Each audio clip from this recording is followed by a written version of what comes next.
Olá! Nós temos ouvido falar muito a palavra novo e ela vem tanto como um anseio como com medo, porque surge exatamente nesse momento de crise, de catástrofe, em que até aparece essa expressão, né, que a gente já está desgastado com ela, já surgiu desgastada, o novo normal. No entanto, esse desejo, esse anseio do novo é também uma demanda interna. É algo que começa a surgir e nos inquietar por dentro em determinados momentos em que sentimos o apelo ou algo nos empurrando para uma renovação na nossa vida. Como dar ouvidos a esse chamado da transição, discerni-lo e seguir o seu fluxo? Eu sou Tânia Pulier, psicoterapeuta junguiana e assessora em espiritualidade, e hoje nós vamos conversar sobre transição. Mas antes, já se inscreva aqui no canal. Nas definições de dicionário, mudança é a variação de coisas de um estado para outro. E transição é a passagem de um estado de coisas, de uma condição para outra. Parece muito semelhante, né? Mas talvez a gente possa dizer que a transição é uma mudança mais intensa, uma mudança mais profunda e radical, em que a gente realmente passa e depois não volta. Vou dar um exemplo de transições naturais, que são parte do fluxo da vida. A transição da infância para a adolescência, a transição da fase de juventude para a vida adulta. É algo que realmente traz toda uma mudança de coisas, todo um outro jeito de viver, novas responsabilidades e que não tem volta. E mesmo nesses exemplos que já são naturais, a gente percebe que às vezes há uma resistência. Hoje em dia, por exemplo, a gente fala muito e é até um complexo da juventude eterna, em que se agarra de tal maneira a adolescência, a juventude, que a gente vê pessoas de 40 anos ainda vivendo como se fossem eternos adolescentes, né? E por que isso? É uma coisa que a própria sociedade já tem estimulado diretamente, essa questão da juventude eterna. Quando se busca o tempo inteiro essa satisfação imediata, fica difícil passar por uma transição. Por quê? Porque toda transição supõe alguma perda, supõe mudanças radicais, como eu falei, que não são fáceis, né? Supõe uma disciplina. E o que é a palavra disciplina?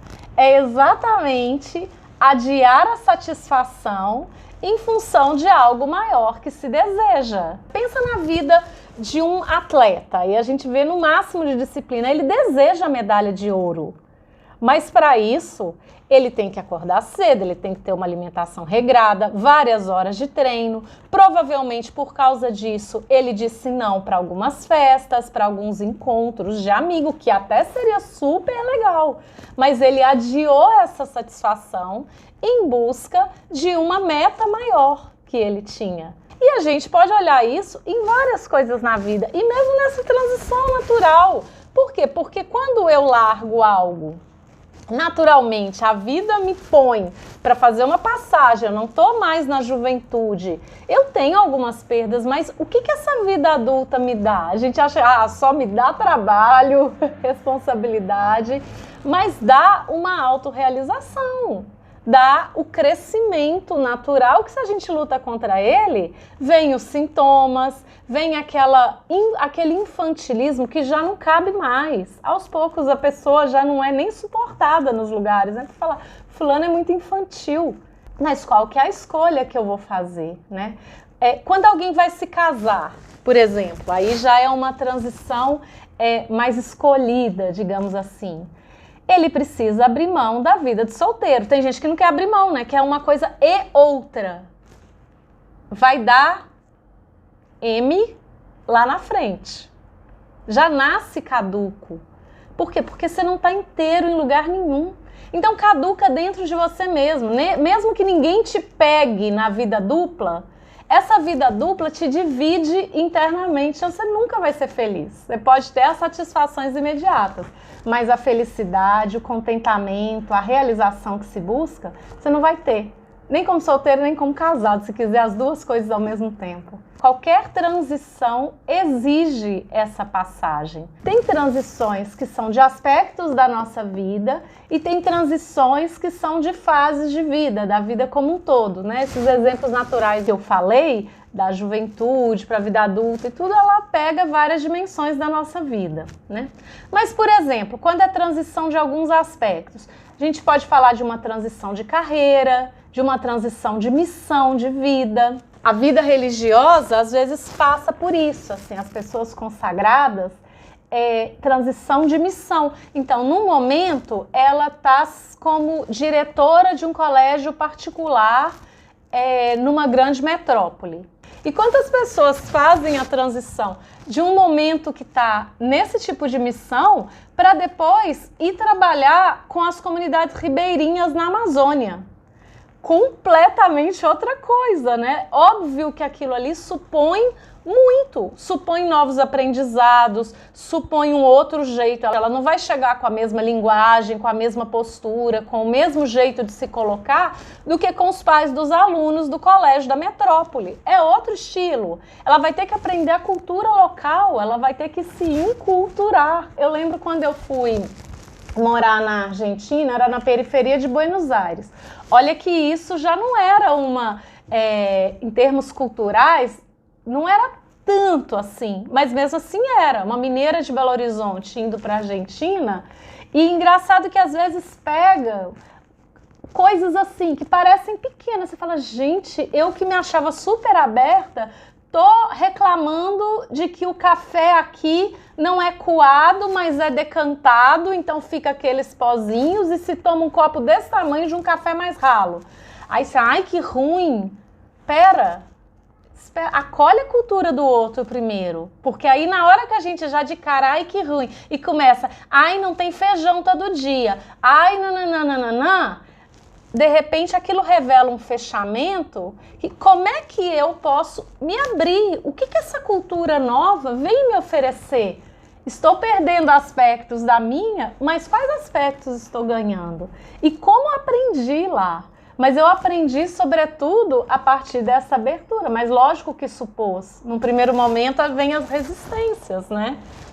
Então, são as transições de alguns aspectos. Mas, como eu falei, algumas transições são mais amplas, é um jeito de viver, né? Por exemplo, quando eu fiz o discernimento para sair da vida consagrada, foram meses de discernimento. Foi um processo super difícil.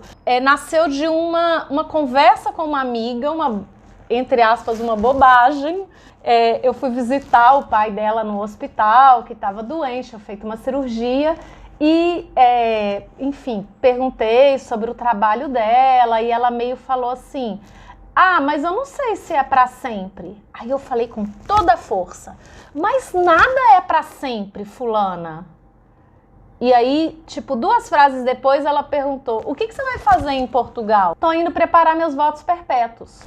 Aí deu um tilt. E a partir daquele incômodo, eu sentia que eu precisava olhar de novo. Só que, lógico, o que eu menos queria era, não, falava na própria oração, falava para Jesus, não, Jesus, não mexe com isso, tá tudo bem, tá no melhor momento, eu tô me descobrindo, a missão tá ótima, a convivência comunitária tá super, tipo, não tem nada, pra que eu vou mexer nisso?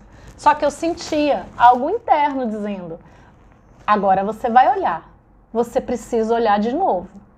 Aí tá bom, então vamos olhar. Não sabia nem por onde começar, né? Comecei compartilhando com a pessoa que me orientava essas perguntas, assim. E aí tá bom, passava um tempo, eu falava, não, mas eu não quero te dizer não. Não é questão de me dizer não, é questão de ver se a sua resposta é realmente essa ou é outra. Com essa motivação interna que vinha da própria espiritualidade, eu fui seguindo, mas imagina, uma pergunta que começou de um incômodo. Não sabia nem como seguir, Mas fui fazendo o processo, essa pessoa que me orientava me fez olhar de novo para a minha história de vida. Foram mais de 5 meses de discernimento. E aí eu cheguei a sentir que estava mais próximo disso, de a minha resposta ser na vida leiga, mas ainda fui fazer um retiro, fiquei 8 dias em silêncio, e no último dia do retiro, conversando com a orientadora lá, eu falei, olha, eu acho que não veio resposta nenhuma, então eu, sei lá, vou seguir mais ou menos por aqui, por onde eu achei. Eu tive uma intuição, eu nem sabia por que ainda. A teologia você deixa no horizonte, volta para a comunicação. E aí, no último dia, como eu falei, que eu fui dizer para ela que eu não tinha tido resposta, ela, não teve mesmo? Olha de novo. E pede a confirmação. E aí, quando eu fui olhar de novo, estava claro, por todo esse caminho que eu tinha feito e pelo próprio caminho do retiro, que era fazer essa transição. Mas, nossa, gente, aí eu pedi, né, fui na capela, pedi a confirmação, senti uma paz profunda, incrível. Isso já fazem 12 anos. E eu nunca duvidei. Foi uma transição bem feita, mas é isso, é um caminho e um caminho muito acompanhado. E lógico, e depois eu entendi também por que essa volta para a comunicação, porque senão talvez eu ficasse na metade do caminho. Tinha propostas da própria Universidade Católica, seria a casa da mãe, seria como se eu estivesse voltando para a casa da mãe, o mais cômodo, o mais fácil. Só que talvez eu ficasse com uma identidade que não é nenhuma coisa nem outra. E eu vejo pessoas que às vezes vão pelo caminho que já está a porta larga, aberta, e aí ela fica no meio do caminho da transição. Eu não sabia nem traduzir meu currículo. Foi super difícil. Depois fui parar lá no Vale do Jequitinhonha, mas lá, conhecendo outras pessoas, vivendo outra realidade, aos poucos, eu fui sentindo que essa identidade leiga foi se formando em mim. Então é isso, assim, no caso dessa transição, que é mais ampla, porque é de estado de vida, né? E tem transições também, como eu disse, que são de fases da nossa vida. Tem uma mais forte de todas, que Jung chama da transição para a segunda metade da vida, ou da metanoia, que acontece aí por volta dos 40 anos, e que é uma virada. Começam algumas demandas internas que a gente quer calar, quer tampar. Por quê? Porque já conquistou várias coisas, profissionais, familiares, afetivas, já conseguiu alguns bens materiais. E aí, a tentação de se agarrar nisso e falar, não mexe com isso, é muito grande. Só que começam essas inquietações da vida que não foi vivida ainda, daquilo que foi deixado para trás, do que não foi realizado, daqueles dons e talentos que pedem de alguma forma para sair agora. E aí, se a gente por medo só tampa, isso vai sair na forma de doença. Só que essa transição é muito difícil exatamente porque é o momento em que temos muito ao que nos apegar.